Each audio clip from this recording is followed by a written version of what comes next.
Hello everyone, welcome to deserving India. दोस्तों, आज है संडे और संडे के दिन करते हैं हम पूरे सप्ताह भर के करंट अफेयर्स का रिवीजन। तो आज हम एनालिसिस लेकर आ गए हैं आपके सामने वीकली करंट अफेयर्स का। और ये आप देख पा रहे होंगे कि उत्तर प्रदेश स्पेशल चल रही है हमारी सीरीज, जो कि हर सप्ताह के एंड में मतलब संडे के दिन हम आपके सामने एनालिसिस लेकर आते हैं। सिर्फ और सिर्फ यूपी पीसीएस का ही नहीं, और भी जितने पीसीएस की आप प्रिपरेशन कर रहे हैं, चाहे पंजाब पीसीएस हो, हरियाणा पीसीएस हो या फिर हिमाचल पीसीएस हो, सभी पीसीएस का करंट अफेयर्स का एनालिसिस आपको इस चैनल पर मिलता रहेगा हर शनिवार को। तो चलिए उत्तर प्रदेश को देखते हैं। जैसे कि मैं हर लेक्चर में बताता हूँ, इस बार भी बता रहा हूँ ताकि आप लोगों को रिमाइंड कराता जाऊँ हर बार कि देखिए 27 अक्टूबर को यूपी पीसीएस का प्रीलिम्स का पेपर है। अच्छा खासा टाइम मिल गया है। ये पेपर पहले मार्च के महीने में होना था, लेकिन इलेक्शन की वजह से और भी बहुत सारे वजहों की वजह से और भी बहुत सारे वजहों से ये क्या हो गया, अक्टूबर तक शिफ्ट हो चुका है। मतलब कि अक्टूबर के अंतिम सप्ताह में इसको शिफ्ट कर दिया गया है इस एग्जामिनेशन को। तो समय ज्यादा मिल गया है पेरेंट्स को। इसी के साथ साथ जो लोग यूपीएससी का प्रिपरेशन कर रहे थे, पहले ऐसा होता था कि यूपीएससी और यूपीपीसीएस इन दोनों का जो पेपर होता था 1 वीक के डिफरेंस में होता था। इस बार करीब करीब 6 महीने 4 महीने के डिफरेंस पे हो रहा है। तो ऐसे में इनके पास भी अच्छा खासा समय मिल गया है इसको प्रिपेयर करने का। तो इस बार आपका कंपटीशन होने वाला है काफी ज्यादा टफ। इसी के साथ साथ मैं आपको एक और चीज क्लियर कर दूं कि अभी हम हैं 4 अगस्त को।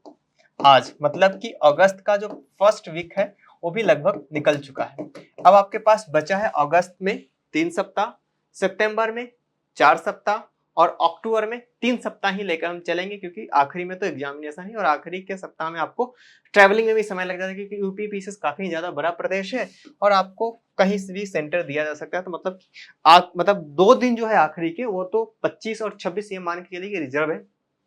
उस दिन आपकी पढ़ाई हो नहीं पाएगी। मतलब 3 और 3 6 और 4 10, कुल मिला के आपके पास 10 वीक है, 10 वीक है। और आपको देखा जाए तो 70 दिन का समय बचा। इसी 70 दिन में आप लोगों को पूरा का पूरा पेपर क्लियर करना है, रिवीजन करना है। ऐसे में करंट अफेयर्स काफी ज्यादा इंपॉर्टेंट हो जाता है और करंट अफेयर्स को करना भी काफी ज्यादा इंपॉर्टेंट हो जाता है और काफी इंपॉर्टेंट रोल प्ले करता है करंट अफेयर्स आपकी यूपीपीसीएस प्रीलिम्स के एग्जामिनेशन। चलिए स्टार्ट करते हैं, पहले स्लाइड पे चलते हैं और पहला आज का जो हमारा टॉपिक है उसको देखते हैं। देखिए उत्तर प्रदेश ने सेटअप किया है लॉजिस्टिक क्लस्टर को। अब देखिए उत्तर प्रदेश का एक महत्वाकांक्षा है। उत्तर प्रदेश ने एक चैलेंज दिया खुद को कि वो $1 ट्रिलियन की इकोनॉमी बनने जा रहा है आने वाले कुछ वर्षों में। अब जब तक $1 ट्रिलियन का इकोनॉमी बनने के लिए उसको क्या करना होगा कि अपना इंफ्रास्ट्रक्चर बेहतर करना होगा, इसी के साथ साथ अपना मैन्युफैक्चरिंग भी बढ़ाना होगा।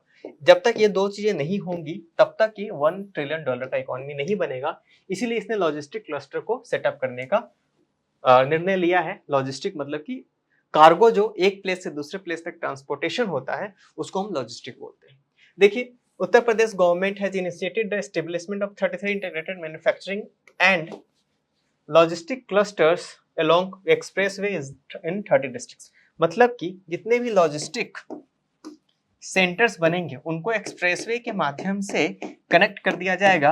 अब एक्सप्रेसवे से क्या होता है, एक्सप्रेसवे क्या होता है पहले ये समझिए। अभी बजट अनाउंस किया गया, बजट में बहुत सारे एक्सप्रेसवे की घोषणा की गई। अब एक्सप्रेसवे वो होता है कि जहां पे एक सड़क होती है जो कि बहुत ही तेजी से गाड़ियों के चलने के लिए उसको डिजाइन किया जाता है इस सड़क को। और इसके माध्यम से क्या होता है कि कार्गोज जो ट्रक्स होते हैं वो वन प्लेस से दूसरे प्लेस पे इजीली ट्रेवल कर सकते हैं। अब अगर उनके पास एक्सप्रेसवे होगा तो क्या होगा, उनके पास एक्सेसिबिलिटी बढ़ जाएगी। बहुत ही जल्दी कम समय में एंड कस्टमर तक अपना प्रोडक्ट पहुंचा सकते हैं, जिससे कि और भी बहुत सारी कंपनियां हैं जो कि अपने आप को एस्टेब्लिश करना चाहेंगी उत्तर प्रदेश में। आगे बढ़ते हैं। इसी के साथ साथ ये जो क्लस्टर्स की बात की गई, लॉजिस्टिक क्लस्टर्स की, इसमें 5 मेजर एक्सप्रेसवे होंगे जो कि इसको कनेक्ट करेगा। कौन कौन से एक्सप्रेसवे हैं? सबसे पहले गंगा एक्सप्रेसवे, आपने इसका नाम सुना होगा। Bundelkhand expressway, Agra Lucknow expressway, Gorakhpur link and Purvanchal expressway. Purvanchal expressway काफी अच्छा एक्सप्रेसवे, इसको बहुत ही मतलब कि अच्छे से इसको डेवलप किया गया है, इसका मेंटेनेंस भी काफी अच्छा है।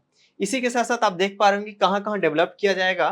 तो इन्हीं एक्सप्रेसवे के जो किनारे हैं, इन सभी को एस्टेब्लिश किया जाएगा। जैसे कि फिरोजाबाद क्लस्टर्स की बात हो रही है, इटावा और कन्नौज। कन्नौज आप जानते होंगे, हिस्ट्री के स्टूडेंट होंगे, हिस्ट्री में आपने कन्नौज के बारे में बहुत कुछ पढ़ रखा होगा। इसी तरीके से Uttar Pradesh expressway industrial development authority को इसने इनिशिएट किया है रिक्वेस्ट प्रपोजल, किस चीज के लिए, ताकि कंसल्टिंग एजेंसी के तहत इसको एस्टेब्लिश किया जा सके। चलते अगले स्लाइड के ऊपर।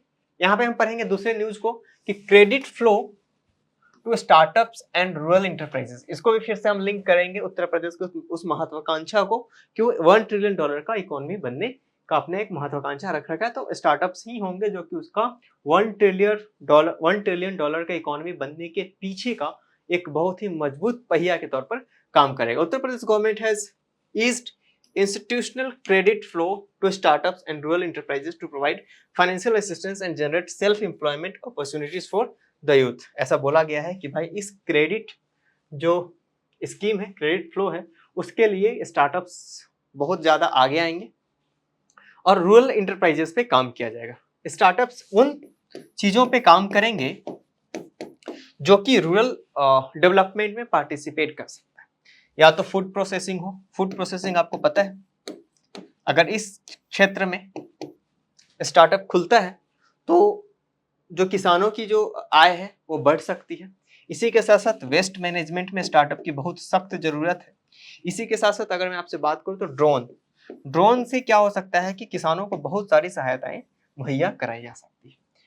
इसके लिए बहुत से MOUs हैं जो कि साइन किए गए हैं उत्तर प्रदेश गवर्नमेंट के द्वारा। चलते अगले स्लाइड के ऊपर। अभी प्रधानमंत्री नरेंद्र मोदी काशी के विजिट पे गए थे, काशी विश्वनाथ टेम्पल। आपको पता है कि जो प्रधानमंत्री हैं हमारे देश के, वो काशी के सांसद है। तीसरे बार लगातार चुने गए हैं देश के प्रधानमंत्री भी, और काशी यानी कि वाराणसी से सांसद भी। यहाँ पे काशी विश्वनाथ टेम्पल है, आपको ये पता होना चाहिए क्योंकि एग्जामिनेशन में पूछ दिया जाता है इस तरह के टर्म्स क्वेश्चंस में। तो 12 ज्योतिर्लिंगों में से 12 जो ज्योतिर्लिंग है उसमें से एक है काशी विश्वनाथ का ज्योतिर्लिंग, जिसकी की बहुत ही ज्यादा महिमा है। Prime minister of India recently visit Varanasi, marking his first trip to the holy city since he assumed office of the third time.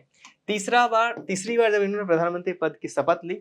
ऐसी प्रधानमंत्री की आदत है कि जब वो प्रधानमंत्री पद की शपथ लेते हैं तो अपने संसदीय क्षेत्र में एक बार जरूर जाते हैं। तो पहली बार तीसरे टर्म के प्रधानमंत्री पद के शपथ लेने के बाद वो पहुंचे हैं काशी अपने संसदीय क्षेत्र में। उन्होंने वहां पे बहुत सारे विकास परियोजनाओं का उद्घाटन किया, इनॉग्रेट किया। इसी के साथ साथ टेम्पल का भी उन्होंने इनॉग्रेट किया। जैसे कि मैंने आपको बताया कि गंगा के किनारे ये सिचुएटेड है, वेस्टर्न बैंक पे, पश्चिमी तट पे, नदी का पश्चिमी जो तट है उस पर स्थित है। 12 ज्योतिर्लिंगों में से एक है और ये बहुत ही ज्यादा पवित्र शिव टेम्पल में से एक है। इसी के साथ साथ काशी विश्वनाथ धाम जो है वो one of the top pilgrimage spot बन चुका है अभी इंडियंस के बीच, और लगभग 13 करोड़ डिवोटीज जो भक्तगण है वो उन्होंने यहाँ पे दर्शन किए हैं पिछले 2 वर्षों का। अगर डेटा में निकाल कर देखूं तो हमें समझ में आएगा कि पिछले 2 वर्षों में करीब करीब 13 करोड़ जो दर्शनार्थी हैं वो पहुंचे हैं काशी विश्वनाथ टेम्पल में। अब आगे बढ़े तो देखेंगे हम अगले न्यूज को कि development of Varanasi international airport. अब देखिए वाराणसी बहुत ज्यादा चर्चा में है, ऑब्वियस सी बात है, प्रधानमंत्री का संसदीय क्षेत्र चर्चा में तो होना ही चाहिए। वीआईपी क्षेत्र के तौर पे इसको ट्रीट किया जाता है, इसको कंसीडर किया जाता है।